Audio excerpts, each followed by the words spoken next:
আসসালামু আলাইকুম সম্মানিত দর্শক, আজকে আপনাদের সামনে যে ঘাসটি নিয়ে দাঁড়িয়ে রয়েছে এটি হলো ডক্টর জহির স্যারের চীন থেকে আনা যারা ওয়ান হাইব্রিড।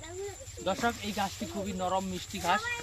পাশাপাশি এই ঘাসটিতে রয়েছে 15 থেকে 18% প্রোটিন এবং এই ঘাসটি মোটামুটি 40 থেকে 45 দিনের ভিতরে আপনারা গরু মহিষকে কেটে খাওয়াতে পারবেন। এবং এই ঘাসটি অন্যান্য ঘাসের থেকে, বিশেষ করে বাংলাদেশে যত ঘাস রয়েছে এর মধ্যে জারা ঘাসটি মোটামুটি সেরাই বলা চলে, যদিও এখন নতুন অনেক ঘাস বাংলাদেশে এসেছে।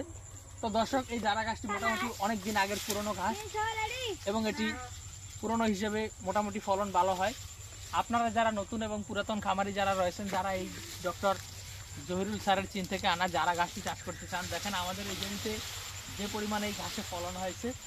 দর্শক, এরকম মোটা কাটিং আপনি অন্য কোথাও পাবেন কিনা আমি জানি না। আমাদের এখানে কিন্তু প্রচুর পরিমাণে মোটা এবং পরিপক্ক কাটিং রয়েছে। দর্শক শ্রোতা, এই যারা ওয়ান হাইব্রিড গাছটি মূলত ভালো জমি হলে, অর্থাৎ উর্বর মাটি হলে ভালো ফলন হয়ে থাকে। সেই ক্ষেত্রে আমরা বলতে পারি যে আপনারা যদি এই জারা ঘাসটি চাষ করতে চান তাহলে আমাদের কাছ থেকে 100% পরিপক্ক এবং মোটা কাটিং সংগ্রহ করতে পারেন। সেক্ষেত্রে আমরা সারা বাংলাদেশে কুরিয়ার সার্ভিসের মাধ্যমে এই ঘাসের কাটিংগুলো ডেলিভারি দিয়ে থাকি।